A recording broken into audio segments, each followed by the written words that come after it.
Hi, this is Krista Walsh. Hey, this is Daniel Arthur Smith. Hey, this is Terry R. Hill. Hey, it's Josh Hayes, and you're listening to 30-minute author interviews with my friend Preston Lay. Woohoo! Hey everybody, welcome to this week's episode of 30-Minute Author Interviews. There is a giveaway with this week's episode, but before I tell you about it, let me tell you about our two sponsors. First up is the Galactic Satori Chronicles by Nick Breaker and Paul E. Hicks.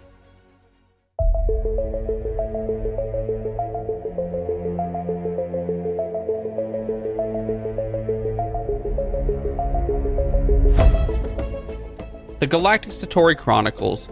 A thirst for revenge sends one man on a deadly journey through the galaxy in this adrenaline-pumping new series. Asher is a young man whose world is turned upside down when he discovers that his fiance's death has been directly caused by an imminent alien invasion. Projecting their consciousness into unsuspecting men and women, these aliens are learning exactly how to use humanity's own selfishness and greed as weapons against them. Asher bands together with a group of friends, and these four MIT co-eds are more than meets the eye and go to battle with those who are intent on destroying our planet. Out of the Gray by Patricia Gilliam. Aliens, politics, and murder. Only the first one is new. When an Earth-based terrorist group targets Hanaria's ambassador, two teenagers become entrapped in the conflict. Alex Vernon is the son of an Earth Independence Party representative and doesn't want to follow his father's path of political manipulation and corruption. Rika Miller is the adopted daughter of an engineer and nurse who later discovers she's not human but Hanarian. Alex must decide between his family loyalties and saving the life of an alien he's been taught to fear and hate, while Rika searches for the truth of what happened to her birth parents. The Galactic Satori Chronicles by Nick Breaker and Paul E. Hicks and Out of the Gray by Patricia Gilliam can both be found on Amazon. Or just head on over to Leigendarium.com, check out the show notes for this episode, and in the show notes we will include a link where you can check out both of these books on Amazon and learn more about them and buy them if you would like to. And now for the giveaway that I was telling you about. This week our guest is author Andy Peloquin, and he'd like to give 5 people the chance to win an ebook copy of his story, Child of the Night Guild, the first book in his Queen of Thieves series. What do you need to do in order to get registered? It's simple. Head on over to Leigendarium.com, find the show notes for this episode, and tell us in the comments what was your favorite part of the episode. It's as simple as that. Now enjoy our interview with Andy Peloquin.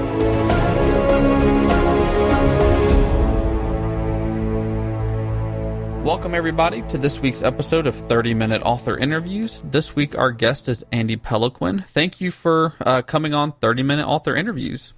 Oh, thanks so much for having me back. It's always great to come and talk with you, and unfortunately, we end up hanging out for like 40 minutes, so we should start calling them like 60-minute author interviews so we can really make the most of the time. I know.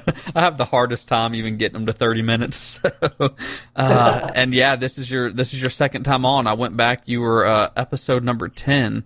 I guess I got a little, I don't know. I guess it's the same way authors feel when they go back and read some of their earlier stuff. You just kind of laugh at some of the stuff and and see how you've grown even over the past 14 months since you've been on. So it was fun.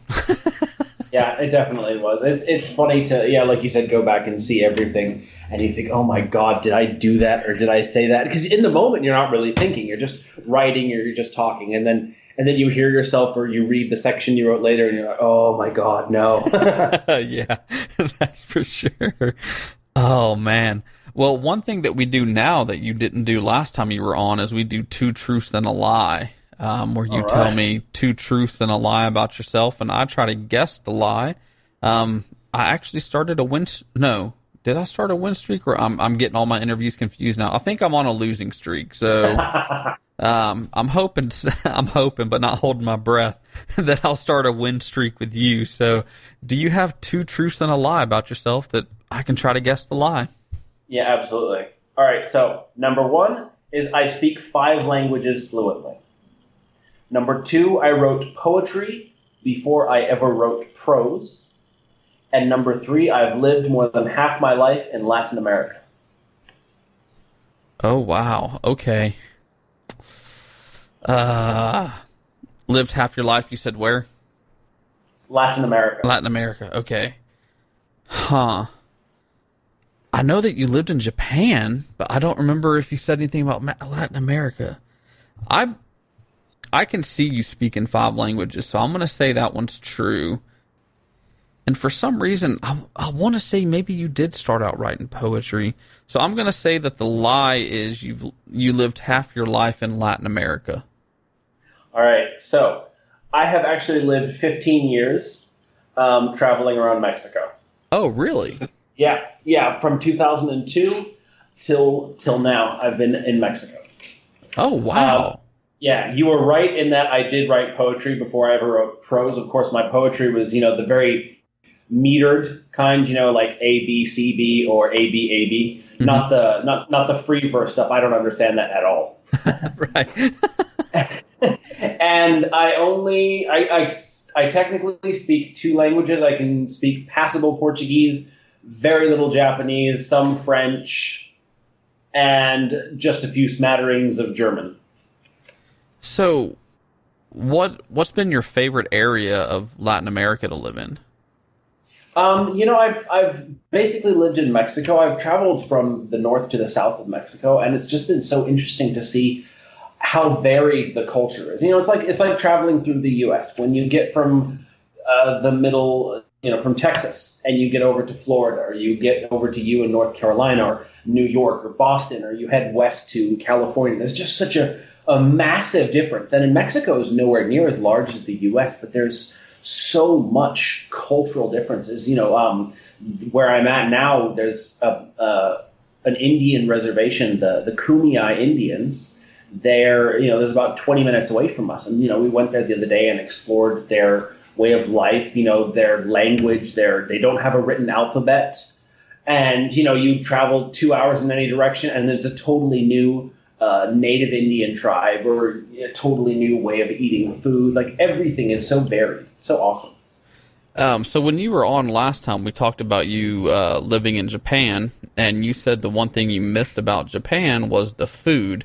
Especially, I still haven't tried it, but you told me about I needed to find some Japanese mayonnaise and put it on my salad. I still haven't tried that one yet. So I'm going to ask you kind of the same question.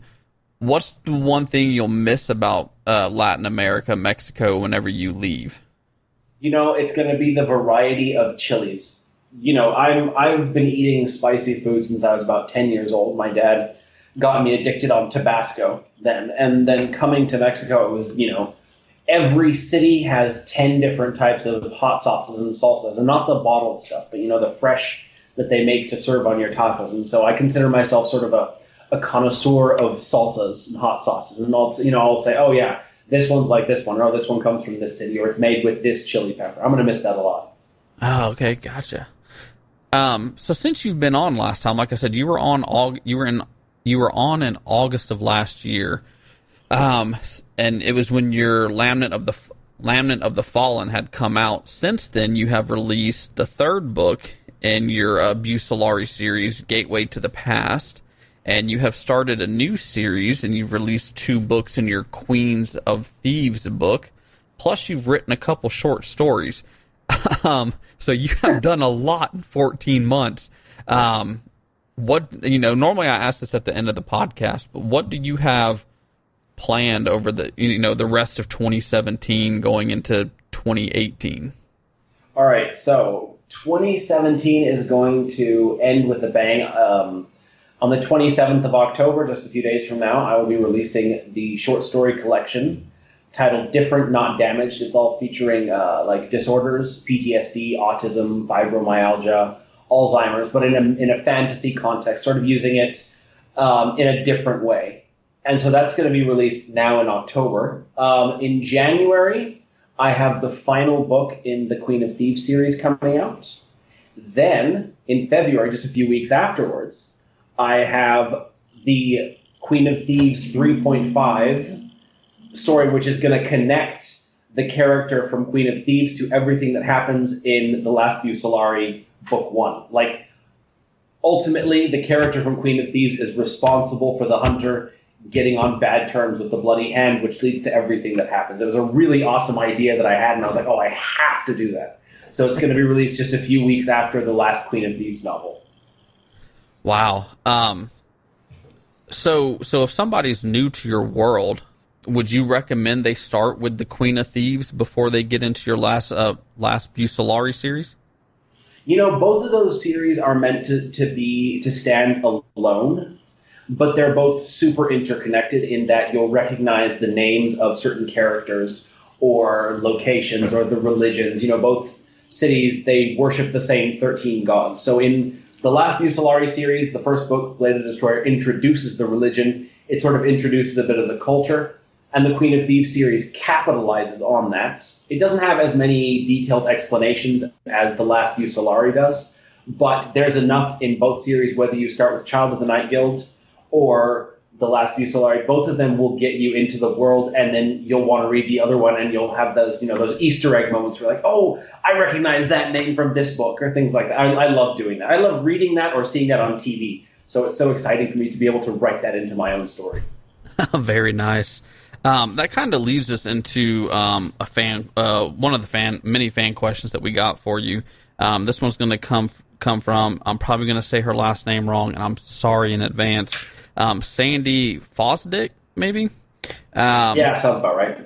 She says, your world is big, but we've only seen 2 cities and a frozen sea. Will you write more from the places we haven't heard from yet? So what's awesome about this world is that I have only explored a little bit. In the last Bucellari, you're introduced to the city of Varanus. Then he goes to another city slightly further north, Melandria, and then he goes to a few cities in the third book. And so we're getting a bit farther north, but more the western side of the continent through the hunter's journeys. He's going to end up way far in the north. All kinds of awesome stuff happening. The Queen of Thieves series is just set in one city, the city of Pramis, which is a 10-day journey east of Varanus. So everything that happens really interacts between those 2 cities.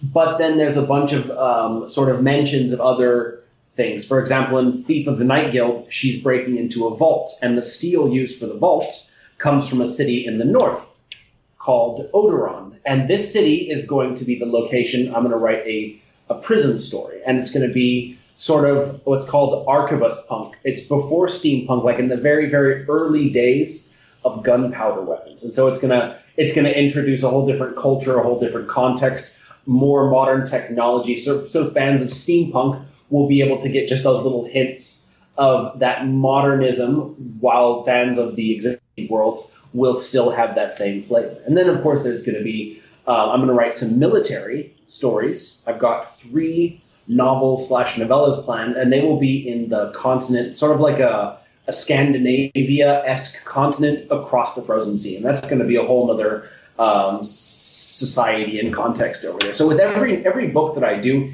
it sort of expands the world one piece at a time. And I love doing that because I don't have to show the whole world at once, but I can say, okay, I want to write a totally different story in a totally different place, and so I can create the city and just attach it to the world.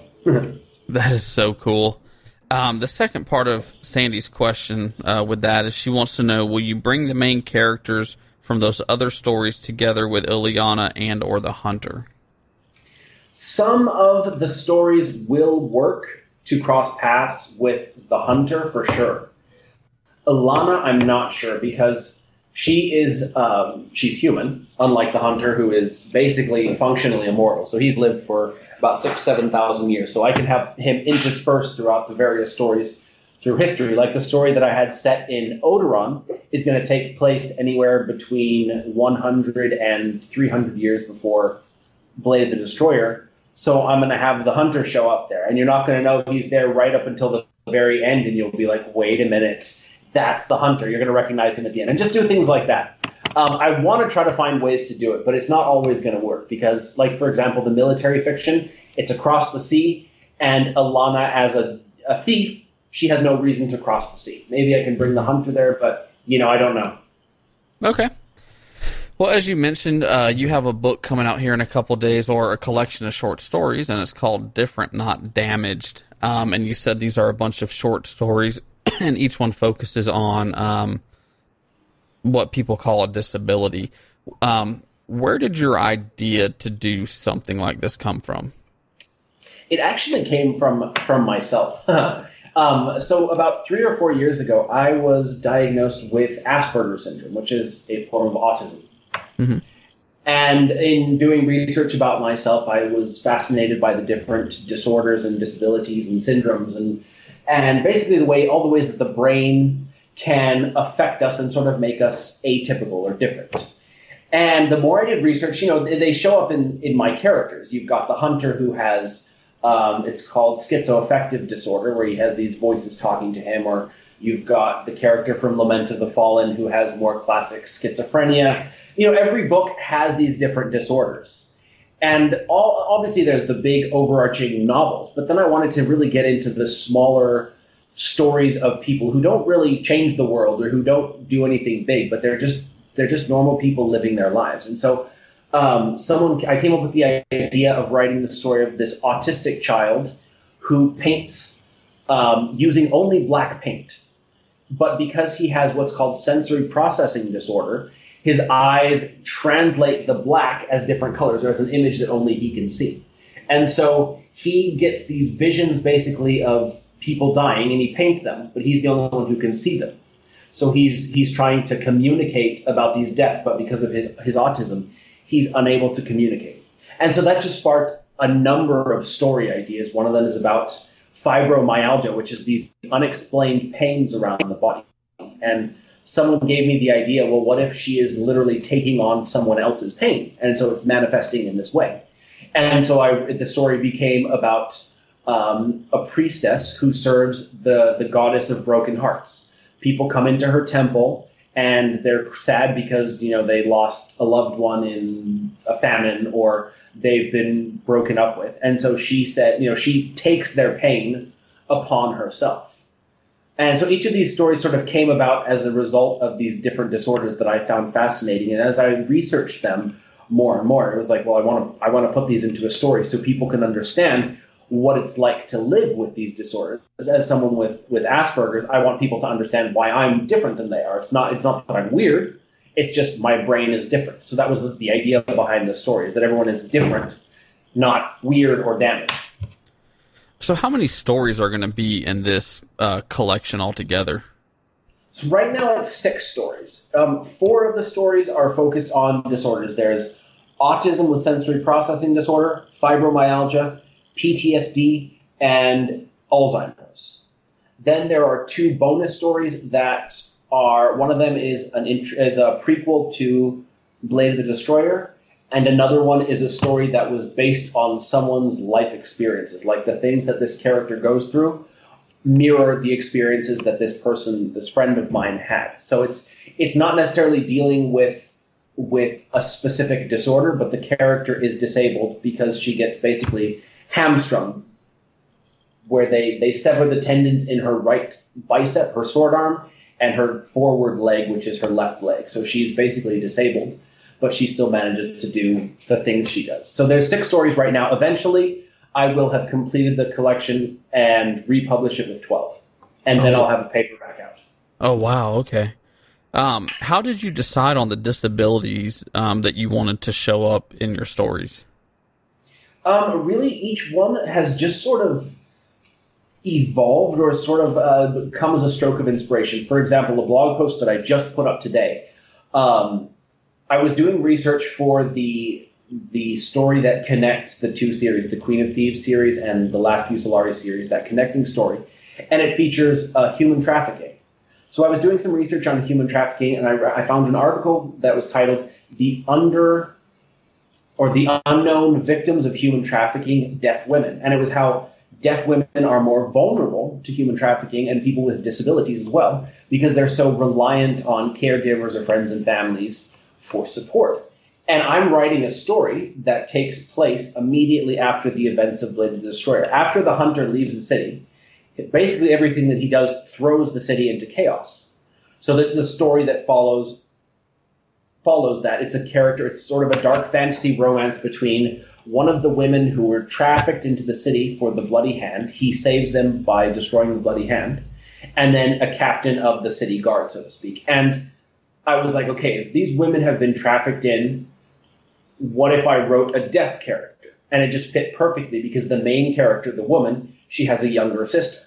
And it was just so perfect that the younger sister would be deaf. And it gives me a chance to showcase what it's like living with this disability. You know, I've been talking to people who are hearing impaired from birth. Maybe they have some condition that affected their hearing, and just finding out, okay, what does it mean? You know, how has it affected you, your personality, your character, your psychology? How has it changed you? And so using that, trying to incorporate it, show what it's like to live with the disability, both as something that is a handicap and something that can be used to succeed in a way that maybe a typical person wouldn't be able to.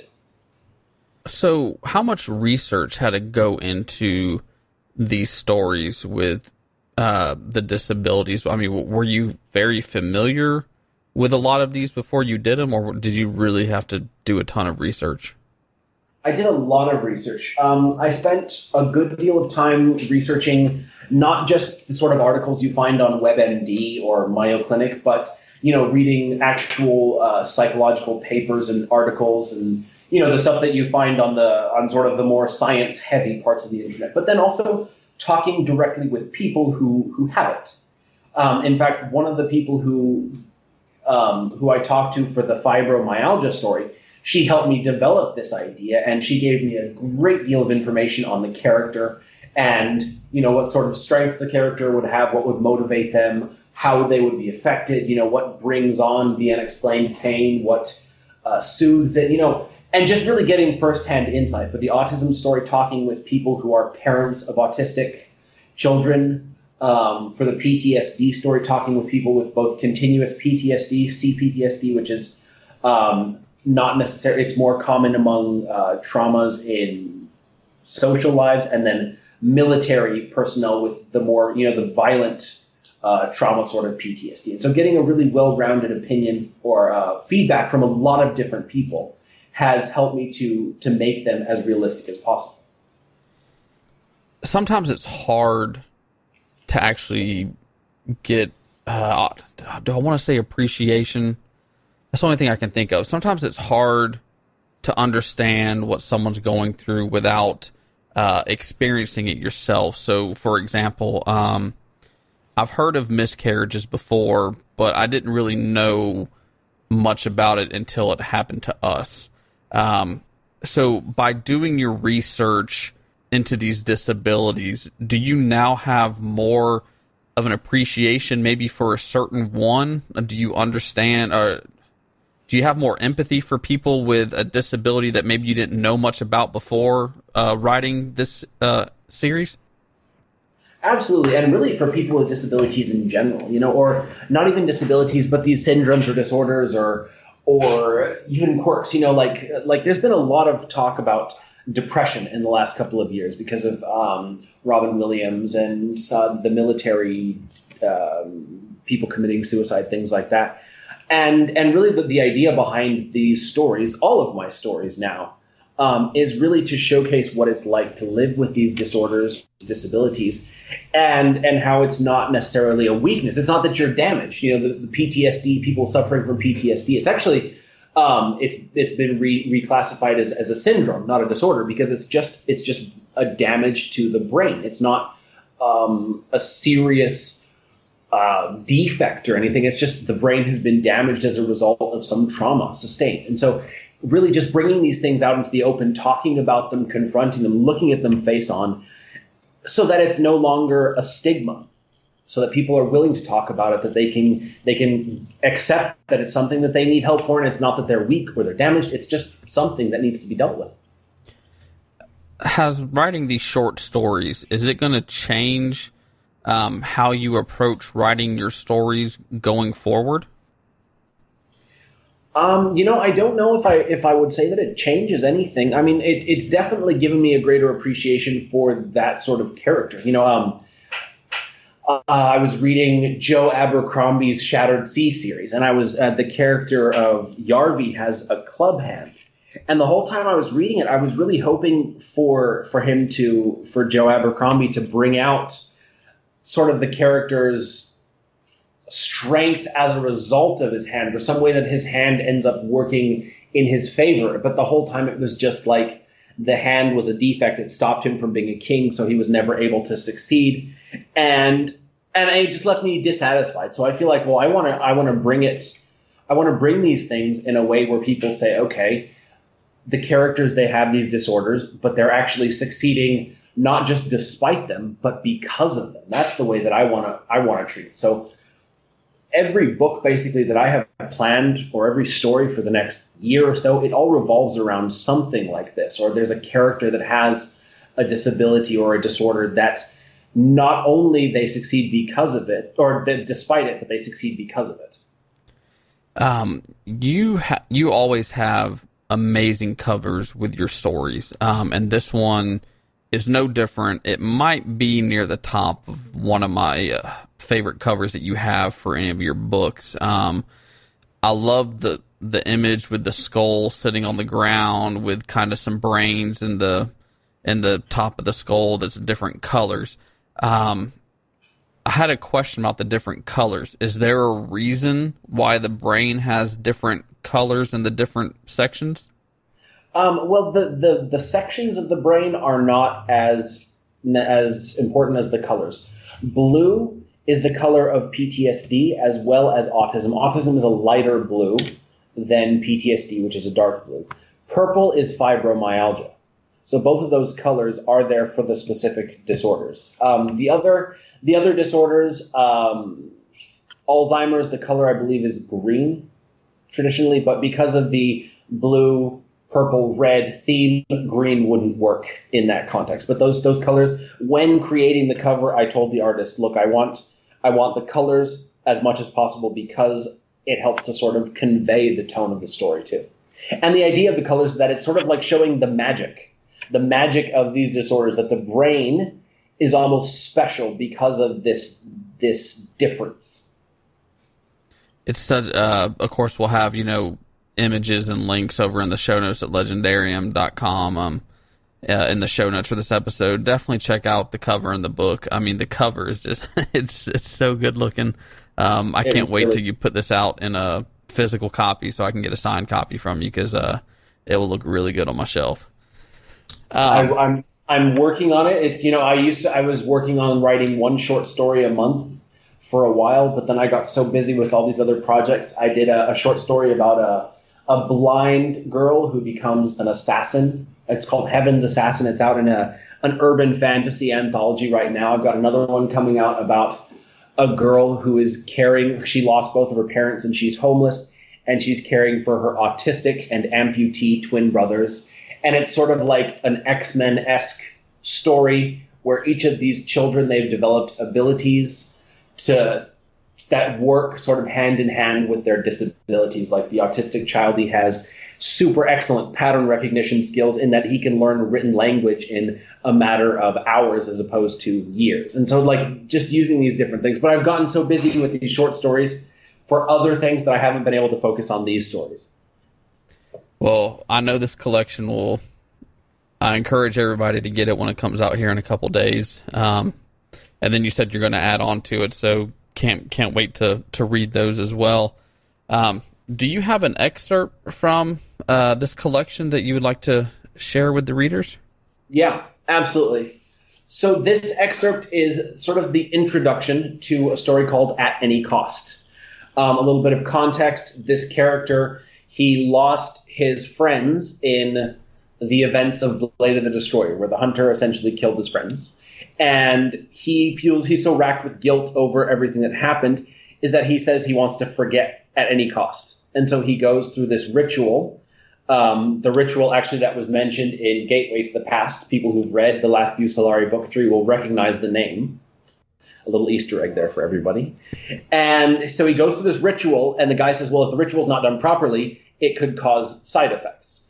And so he goes through the ritual, it's not done properly, and basically his memories deteriorate in exactly the same way an Alzheimer's sufferer would lose their memories. It's accelerated over the course of, a day and a half or 2 days, but it's the exact same progression, essentially, of, loss of location or not remembering what's going on or forgetting important people or things in your life. And so that's the idea, is to sort of showcase what it's like to live with Alzheimer's. Okay. So, here we go. After him! The heresiarch's shouted curses faded as Naylor darted between the decaying shanties of the Beggar's Quarter. For years, he and his crew had used the twisting, turning alleyways of Lower Veramis to escape the slow-witted guards. They'd never catch him in here. The stolen purse clinked in his breast pocket. He'd have enough to cover the illusionist cleric services, with a bit extra to spare. In the last 2 months, Etta had endured more than any wife ought to. She deserved something special. After tomorrow, everything would change. He slipped through the narrow gap between Mick the Tanner's and Master Harn's smithery, twisted through a gap in the crumbling wall, and wriggled into the hole he'd prepared for this precise purpose. No one in the Bloody Hand had matched his skill at escaping sticky situations, probably why he alone had survived. A funereal gloom hung over the Veramian cemetery. He slipped solid of headstones. Most bore simple inscriptions. Few in Lower Veramis could afford the fancier grave markers common among Upper Veramians. But here and there an ornate monument rose from the manicured grass. The caretaker, a man whose shoulders remained straight and strong even into his 8th decade, nodded. "Evening, Naylor. All's well?" "Aye." Naylor returned the greeting. Timmins grinned. "Shame she don't send any of that banana pie she knows I love." "Next time, Timmins." The caretaker mumbled an inaudible reply. With every step deeper into the cemetery, Naylor's feet grew heavier. He pulled his cloak tighter. The stillness of the dead sent a shiver down his spine. His stomach clenched as he approached the 4 headstones he knew so well. "Evening, lads." He stopped before the largest. "Eckhard, you're looking well." Someone had brushed the leaves and debris away from the stone. Probably Timmins. "I see you're being well cared for." He turned to the next 2, simple markers with crude inscriptions. "Delgar, Pete, Etta sends her best." With a groan, he lowered himself to a seat before the last's grave. "Tadan, my friend, it's been too long." He drew a small bottle of brandy from a pocket, popped the cork, and took a long pull. "Any of you lads want a nip?" No reply. As usual. Never were the chattiest of the lot. Sorrow weighed heavy on his heart. You certainly knew how to keep your secrets well. Especially you, Delgar. It's why we made such a great crew. He took another swig, relishing the fire sliding down his throat. The familiar burden settled on his shoulders. He couldn't read the 4 names carved into the headstones, but Timmins had made sure he knew which belonged to each of his friends. Exhaustion washed over him, but he couldn't close his eyes for fear he'd see the faces of his friends. He still heard their screams sometime, their cries of agony as the hunter's blade sang a song of terrible death, the terrible reminder he'd left them to die. Ed had told him he was foolish. Whatever had happened to piss off the keeper-damned assassin, his friends had paid the price. The bastard had single-handedly chopped the Bloody Hand to pieces in 2 nights, killed everyone from the lowest pimp to the first himself. He'd never have survived a fight with the hunter. That didn't make it any easier to live with. Damn it. Growling, he took another drink. I know it ain't much, but I have to tell you, lads, I'm sorry. He emptied the bottle with one long pull. You all deserve better than I gave you. He pulled out 4 miniature glass bottles, 1 for each headstone. Here you go, lads, just in case you're feeling thirsty. Not sure if the Long Keeper's got anything good to drink handy, so I thought I'd bring you some. He set 1 bottle beside Eckhard's headstone. You always were an ornery bastard, you know. Thought yourself quite the genius, but you couldn't figure out where to scratch when your nose itched, unless Pete told you. Shame you were the first to go. Pete and Delgar, not much I can say about you idiots. Maybe that you could hold your own in a drinking contest. Not much use for that now, I wager, but you were good when a man was wanting free drinks. Always had a good story to tell. A joke. You were the best, lads. A lump rose to his throat as he turned to the final grave. I'm sorry, Tadan. I should have cried out, should have done more than just flee. But you taught me how to run, showed me the ways when we were outrunning the Lemsley brothers as nippers, and again when we ran from the heresiarchs as adults. You taught me too well, I think. He leaned on his hands, a wave of sorrow washing over him. Tears streamed down his cheeks. He didn't want to relive the memories of his friend's deaths, but he couldn't hide from them. He'd run, like a scared rabbit fleeing a demonic wolf. He alone of the bloody hand had escaped the hunter's wrath. He alone bore the burden of guilt. The weight grew heavier every day, sitting on his chest like a vest of iron.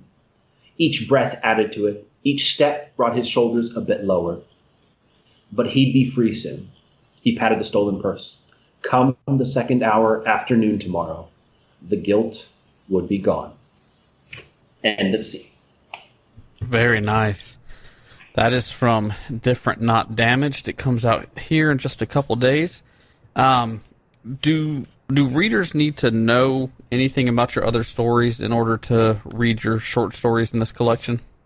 I think there's enough context that people will understand what happened. It definitely won't have the same impact. Like this story, this is literally the only surviving member of the Bloody Hand. So anybody who's read The Last Bucellari, Book 1, will immediately recognize what happened. But in this little scene, there's enough context that people understand that the hunter, this badass assassin, killed everybody in his crew, and he's feeling the pain. So there's enough context that people should be able to understand it. Sounds good. Well, I hope everybody will head on over to Amazon and check that out here in a couple days when it comes out. If you're listening to this a couple days after we released it, then just go ahead and head on over to Amazon or Leigendarium.com. We'll have a link for it there. One thing I like to do on the podcast is I like to ask as many fan questions as I can that get submitted.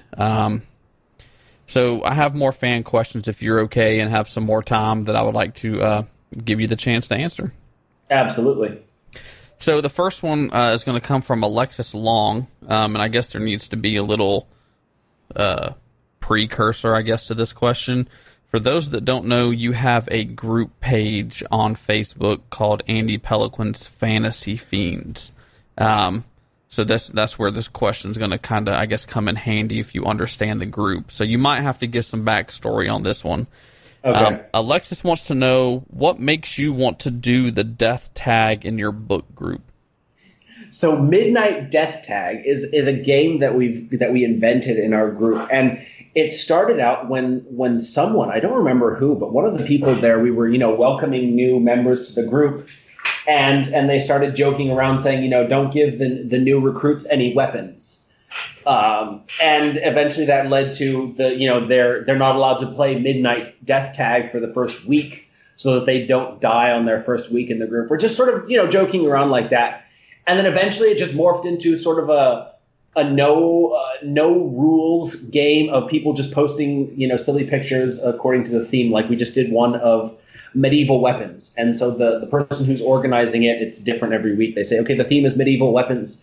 And people just post these pictures of the preferred medieval weapons until we kind of run out of steam and said, okay, you're the winner. You just sort of a way to engage with people and have fun. That's awesome. The next question comes from Kelly Erickson. And Kelly would like to know, they say, you're such a nice, happy guy. How do you write such bloody, torturous scenes? Yes, I get that all the time. It's funny, at conventions and book appearances and stuff. I'm super, outgoing. I always have coffee, so I'm super hyperactive and friendly and smiling and talking at full speed. And then they read the books, and then they give me this look like the person that they're reading about could not possibly be the one that they're talking to. And I don't know, it just happens like that. I just find the words and the imagery of these torturous, violent scenes just come so much more naturally to me than the more emotional side of things, I guess. There we go. The next fan question comes from Emma Price. Be a little humble on this one. Emma Price says, why are you so awesome? I don't think, I'd love to say that I am super awesome, but I think it's just, I love giving people what they want to read. And so, like, I talk to people and find out what they're interested in, and then, of course, put my own unique spin on it. Like, the Queen of Thieves series was my way of writing a girl that I wanted to read. You know, people, they say that there's not enough women in fantasy fiction specifically. So I'm like, okay, I'm going to write one. And that was the whole idea behind it. So the next couple fan questions come from the Sandy Fosdick. Her first one it's a two-parter. You might not want to answer the first one, but Sandy says, "Will you kill the hunter?" And then, to go along with the question, wants to know, "Will you give him a name?" All right. So the hunter's name, I still haven't decided what it is. You will discover the name at the end of book 5. I'm not going to tell you how. I won't spoil it. But the end of book 5, the scene is going to close with someone saying his name, and that's how the book's going to end. And then so book 6 is going to be sort of the last, because that's the end of the story. Now, I debated whether or not to kill the hunter because I didn't want to water him down and make him a good guy, quote, air quotes, after writing him as such a badass and sort, as a half demon assassin. You don't want to make him a good guy at the end. But then I believe I came up with a purpose for the hunter after his whole adventures in the last Solari series, where he needs to be alive to continue sort of his mission on the world. So I will not kill him in the last Busolari more than twice. That's awesome. So the next one's not really book related. Sandy also wants to know, and I've never watched the series, so I'm probably going to say some names wrong. Sandy wants to know, will you support a full Doctor Who marathon starting with Hartnell to the end with Capaldi? Right. So Sandy is a huge Doctor Who fan, and I just got into Doctor Who this year. And I didn't start with the old ones. I don't know if you're familiar at all with the show. Not much. There were, I believe, 8 Doctors in the original run, which started in the 1930s, 40s, 50s, and then it ended, I think, in 1970, 1980. And then they revived the show in the 2000s. There's been, I think, 4 more Doctors since then.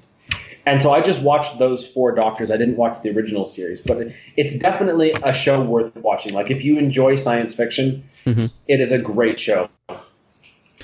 I might have to see if it's on Netflix or Hulu or something. I remember trying to watch an episode, and I forget which Doctor it was, and I was just like, I don't know about this episode, so I might have to give it another go. I would say, as someone who is fairly recent to the Doctor Who fandom, the newer seasons are definitely easier to watch. Like, because modern television and modern storytelling and cinematography and graphics has advanced so much that those old school TV shows are a little harder for me to watch. Like, I tried to watch the original Blade Runner this weekend, and I just couldn't watch it.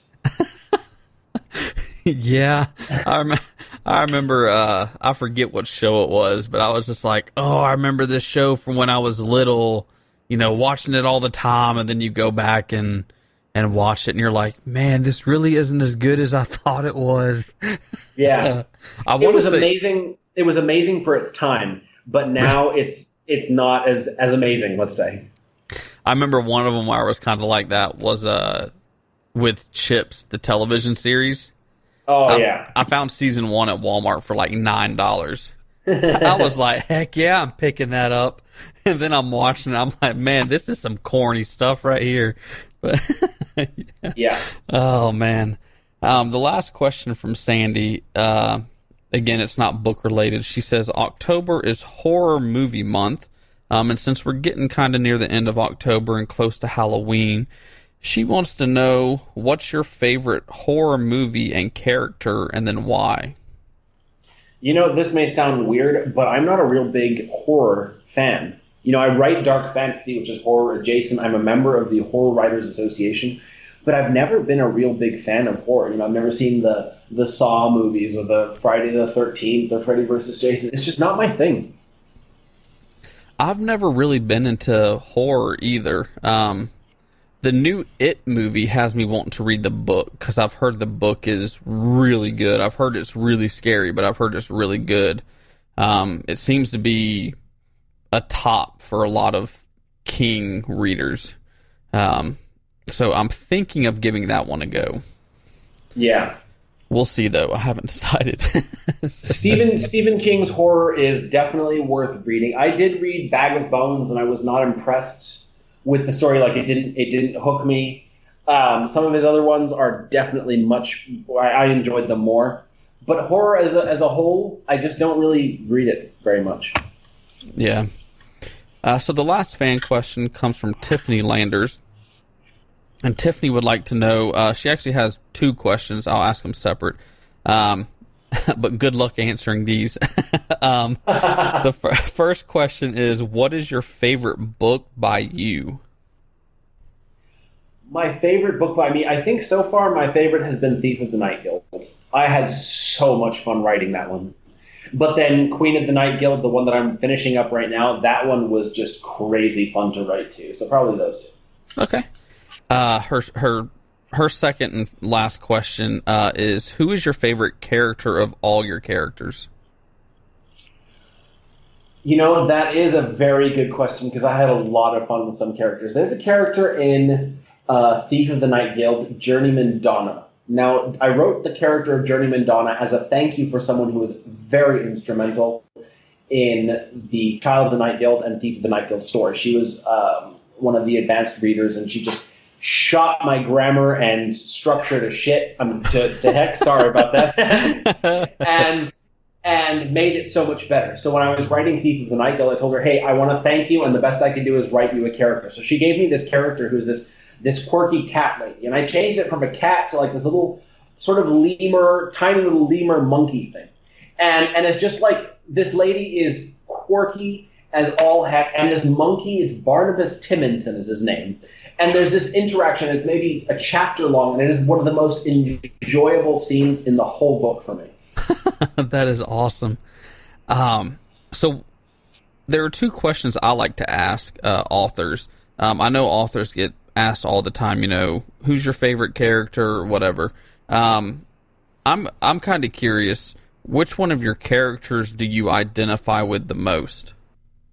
Really tough question. I think the hunter is one that I identify with. Like if you get past all of the assassinating and the half demon thing, he really is just a guy who doesn't really belong, and he's sort of looking for a place and looking to connect with people, and he has a really hard time with it because of who he is, and the demonic voice in his head and the dagger that's always begging for death. And so when I wrote the hunter, it really mirrored myself in that I'm, with my Asperger's syndrome, I'm very different than the people around me. So I'm usually outside the social circles or, things like that. So the hunter is probably the character that I identify the most with.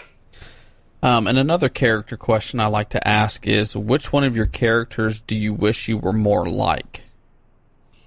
That is an excellent question. The character of Ilanna was one that I wrote as a very strong person. And whenever I think of how strong she is, despite everything that she's gone through, I definitely want to try to be, to have that strength of personality. But then the character from Lament of the Fallen, Sir Dana, she's this knight, and she's just super optimistic and positive and friendly and outgoing, and I feel like I kind of want to be like that too. There we go.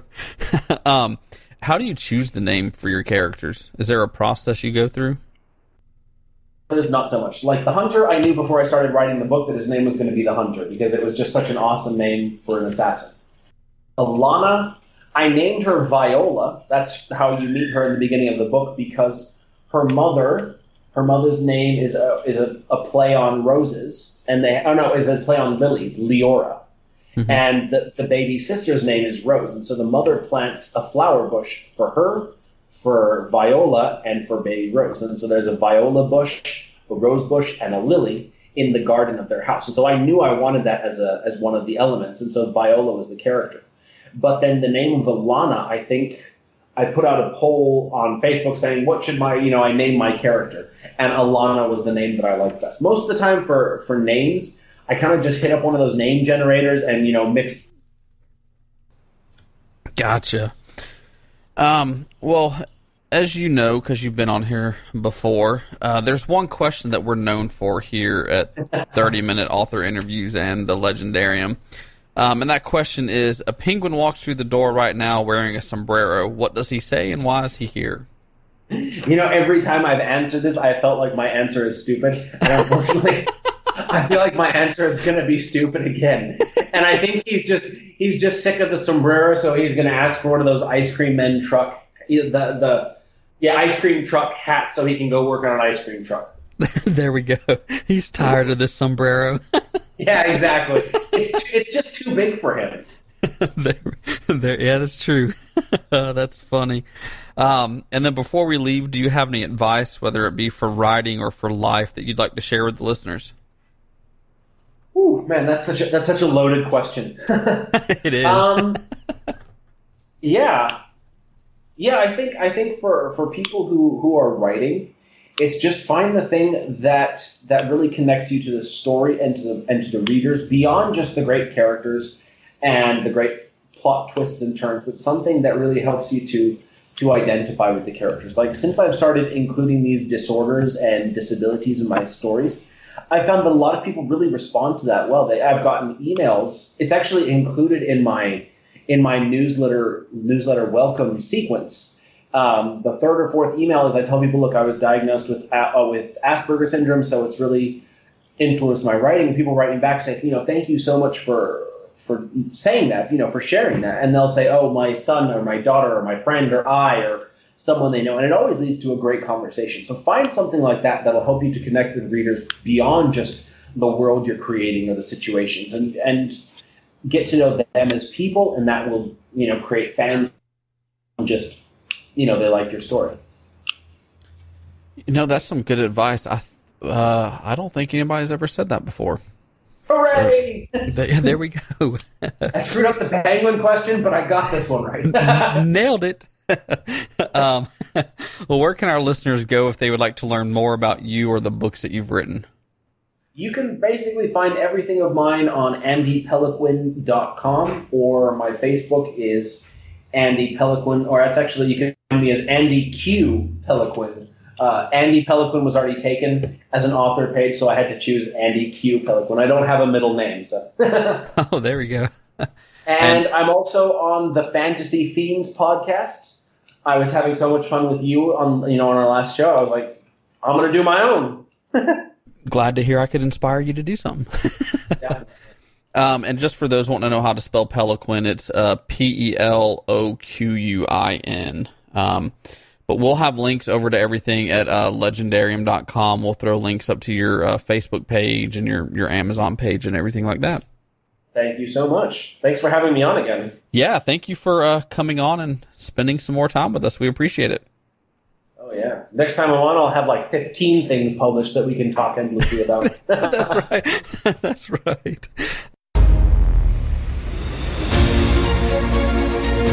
That is all the time that we have for this week's episode of 30-Minute Author Interviews. Thank you so much for tuning in, and we hope you tune in next Wednesday and every Wednesday for another great author interview. And don't forget to head on over to Leigendarium.com and find the show notes for this episode. In the show notes, you're going to find the giveaway where Andy Peloquin is giving 5 people the chance to win a copy of his story, Child of the Night Guild, the first book in his Queen of Thieves series. Also in the show notes, you're going to find the link to our sponsors, the Galactic Satori Chronicles by Nick Breaker and Paul E. Hicks, and also Out of the Grey by Patricia Gilliam. Check them out and let them know that you heard about them right here on 30-Minute Author Interviews. And don't miss another episode of the podcast. You can subscribe to the podcast on iTunes, Google Play, YouTube, and wherever you listen to podcasts. I would also like to thank a few of our Patreon supporters. I would like to thank Third Scribe, Maggie Stewart Grant, and Nick Breaker. They're supporting 30-Minute Author Interviews through Patreon. They are also receiving the Patreon-only podcast 10 Questions With. Visit patreon.com/Leigendarium and find out how you can support 30-Minute Author Interviews for as little as $1 a month. Until next time, stay legendary.